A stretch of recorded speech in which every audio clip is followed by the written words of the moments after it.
وسلم أما بعد فأعوذ بالله من الشيطان الرجيم بفضل بسم الله الرحمن الرحيم وقولوا للناس حسنا صدق الله مولانا العظيم وصدق رسوله النبي الكريم অধ্যক্ষ আয়োজিত আজকের এই 22তম পবিত্র দর্শক কোরআন মাহফিলের সম্মানিত সদরে মুকাররম মেহমানে আলা অসংখ্য উলামায়ে আহলে সুন্নাত এবং উপস্থিত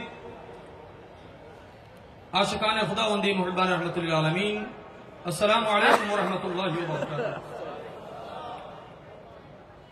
চমৎকার আলোচনা আমরা শুনলাম। হুজুরের আলোচনার ধারাবাহিকতায় যেহেতু সময় কম, আমি তার আগে আমার নির্ধারিত সময়ের আগে ইনশাআল্লাহ আলোচনা শেষ করছি। কোরআন কারীমে আল্লাহ পাক রব্বুল আলামিন প্রথম পারা দ্বিতীয় নম্বর সূরা 83 নম্বর আয়াতে ইরশাদ করছেন যে তোমরা উত্তম কথা বলো। ওয়াকুলু, তোমরা বলো, এটা নির্দেশ সূচক। লিন্নাস হুসনা, মানুষের সাথে কথা বলো উত্তম রূপে। ইমাম ফখরুদ্দিন রাজি রাহমাতুল্লাহ আলাইহি কোরআন কারীমের 92 নম্বর সূরা লাইলের তাফসীরে যখন হুসনা শব্দের তাফসীর করেছেন, আমাদের মাযহাবের যিনি ইমামে আযমের রাহমাতুল্লাহ আলাইহি ওনারও ব্যাখ্যা আছে এবং আকীদার ক্ষেত্রে আমরা যারা ইমাম আবুল মনসুর মাতুরিদি রাহমাতুল্লাহ আলাইহিকে অনুসরণ করার চেষ্টা করি, তিনিও বলেছেন যে পৃথিবীর সর্বোত্তম কথা হচ্ছে লা ইলাহা ইল্লাল্লাহ এবং মুহাম্মদুর রাসূলুল্লাহ সাল্লাল্লাহু আলাইহি ওয়া সাল্লাম। আল্লাহ পাকের তাওহীদ এবং প্রিয় নবীজির রিসালাতের চাইতে উত্তম কথা পৃথিবীতে হতে পারে না। কোরআন কারীমের আল্লাহ পাক রব্বুল আলামিন 85 নম্বর সূরা একদম শেষ দুই আয়াত 21 এবং 22তম আয়াতে আল্লাহ তাআলা বলেন বল হুয়া কুরআনুম মাজিদ। বাকি অংশটুকু আমাদের সকলেরই জানা আছে, ফি লাওহিন মাহফুজ। আল্লাহ পাক রব্বুল আলামিন কোরআন শরীফ রাখার জন্য একটা লৌহ কেন ব্যবহার করলেন? কিতাব একটা, এই কিতাব থাকবে এক লৌহে, এক তখতে, এবং এই কিতাবের প্রকৃত ওয়ারিস যারা হবে তারাও একতার সাথে একই তখতের মধ্যে থাকবে। আজকে আমরা একটা মঞ্চ পেয়েছি, আল্লাহ পাক রব্বুল আলামিন এই মঞ্চ যাতে আমাদের আবার বিচ্ছিন্নতার পথে না হাঁটে। আমাদের একতার কথা আগে আর পরে সবাই বলেছেন, আমি তার সাথে একটা কথা যুক্ত করি। আমাদের এখন শিখা উচিত যে we have to learn the etiquette of disagreement.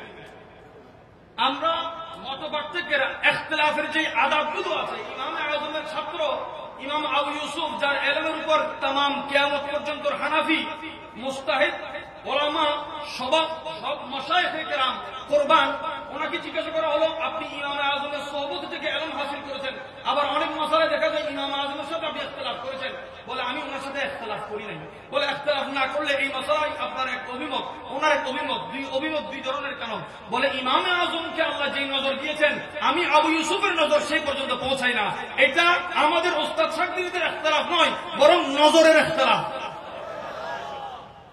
আদবের ইখতিলাফটা কিভাবে এক্সপ্রেস করব, আমরা ইখতিলাফকে কিভাবে বরণ করব, আমরা তা বলছি না যে ওয়াতাসিমু বিহাবলিল্লাহি জামিআ।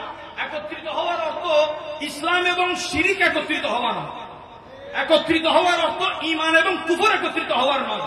আল্লাহ তাআলা বলছেন ওয়াকুলু লিন-নাসি হুসনা, হুসনার আলা মাকামে হচ্ছে ইয়া রাসূলুল্লাহ। আপনি যদি আজকে এসে বলেন এটা ফালতু স্লোগান, আমার তো মনে হয় যে দ্বীন ইসলামের আপনি দাল পড়েছেন নাকি নুন পড়েছেন, ইসলামের আলিফ পড়েছেন না মিম পড়েছেন, না কোরআনের কাফ পড়েছেন না নুন পড়েছেন। একটা হরফ নয়, একটা নুক্তার জলওয়া এলম, এটার ছায়াও আপনার অন্তরে নাই। আপনি যদি প্যারা নবীকে দুই ভাগ করে আপনি ইসলামের তালিম দিতে চান, হবে না।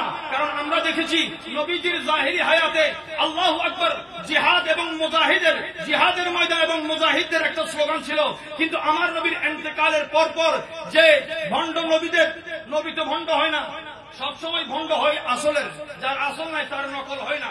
যখন নবুয়তের দাবিদারদের বিরুদ্ধে মুসলমান সাহাবায়ে কেরাম সিদ্দিক আকবরের ফরমান অনুযায়ী জিহাদের ময়দানে নামলেন, ওই যুদ্ধের মধ্যে সাহাবায়ে কেরামের স্লোগান কি ছিল? আল্লাহু আকবার ছিল না। কারণ বিপরীত টিমেও আল্লাহু আকবার আছে, তাদের একটা স্লোগানের অভাব ছিল, সেই স্লোগান হচ্ছে ওয়া মুহাম্মাদা ইয়া রাসূলুল্লাহ।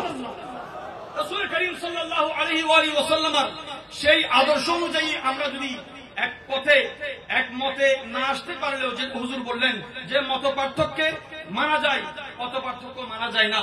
আমরা এখানে একত্রিত হব, এটা মৌখিক নয়, এটা যাতে অন্তর থেকে যে আমি চাই আপনি আমার সাথে আসেন, আমি চাই আপনি আমার সাথে আসেন, আপনি চাই আপনার সাথে যাই, কিন্তু কারো অবস্থান কেউ ছাড়তে রাজি নয়।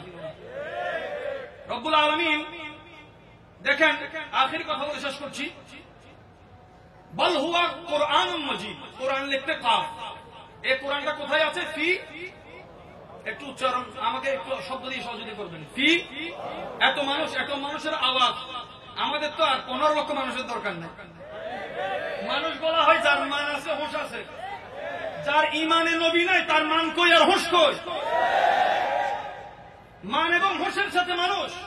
আমার একজন কাফি, আমার একজন কাফি প্যারা মাহবুব নবীজি হযরত ইমাম তিরমিজি রাহমাতুল্লাহ আলাইহি সুনানের মধ্যে উল্লেখ করেছেন, সাইয়েদনা আব্দুল্লাহ ইবনে মাসউদ রাদিয়াল্লাহু তাআলা আনহু, যিনি সাহাবুন নিয়াল ছিলেন, যিনি মাদ্রাসার ইলমে ফিকহ পড়েন নাই, রাসূল পাকের জুতা মুবারকের খাতিরে ফকিহ হয়েছেন, ইলমে ফিকহ হাসিল করেছেন নবীর নালায়ে পাক থেকে।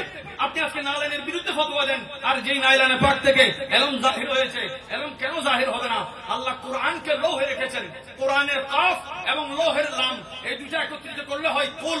আল্লাহ কোরআনও নবীর জবানে কুল দ্বারা মাহফুজ রেখেছেন, লৌহে মাহফুজে কোরআন আছে, ওই লৌহকে আল্লাহ জবানে মুস্তাফাতে মাহসুর করেছেন। আল্লাহু আকবার, ইয়া রাসূলুল্লাহ। আমার অসংখ্য উস্তাদ বুজুর্গ, আমার নানাজন এখানে মজুদ আছেন, অসংখ্য ওলামায়ে কেরাম আছেন। আমি সকলের আজমতের কদমে আমি হাত রেখে বলি, আমরা একত্রিত হওয়ার ধরন হচ্ছে একই মঞ্চে আমাদের যত আকাবির আছেন প্রত্যেককে স্মরণ করতে হবে। আখেরি কথা বলে শেষ করছি, আমাদের চট্টগ্রামের অসংখ্য মানুষ আছে এখন যারা চট্টগ্রামের নামি দামি সমস্ত মাদ্রাসায় লেখাপড়া করে, কিন্তু ইমাম আহলে সুন্নাতের দরবার ছিলেন। আপনি কিসের ভিত্তিতে কথা হবেন? আমি শরীরের একতার কথা বলছি না। আল্লাহ পাক রব্বুল আলামিন একজন ইমানদারের বিপক্ষে কাফেরের দিন মনে করেন এই বিশ্বের মধ্যে মুসলমানের সংখ্যা বেশি নাকি গায়রে মুসলিমের সংখ্যা বেশি? আমাদের হিসেবে, আমাদের পরিসংখ্যানে গায়রে মুসলিমের সংখ্যা বেশি হলেও আল্লাহর পরিসংখ্যানে এখনো মুসলমানদের সংখ্যা বেশি। কিভাবে সংখ্যা বেশি? আমার আল্লাহ তাআলা ঈমানকে ভাগ করেছেন, বলে একজন মুসলমান সমান 20 জন কাফের। তাহলে আমি যদি 100 কোটি মুসলমানের হিসাব করি, 100 কোটিকে 20 দিয়ে গুণ করলে তাদের আরো প্রজনন বাড়াতে হবে, তাদের আরো প্রজনন। শরীরের ভিত্তিতে আহলে সুন্নাত ওয়াল জামাতের বল কখনো ছিল না। আমাদের বল হচ্ছে একটাই, যে আমাদের দিল, আমাদের ঈমান, আমাদের ইশক, আমাদের আকীদা দামানে মুস্তাফার মধ্যে হেফাজত আছে। আল্লাহ কোরআনকে লৌহ মাহফুজে রেখেছেন, আল্লাহ আমাদের ঈমানকে, আমাদের মুহাব্বতকে দরবারে মুস্তাফাতে রেখেছেন। সাল্লাল্লাহু আলাইহি ওয়া আলিহি ওয়াসাল্লাম।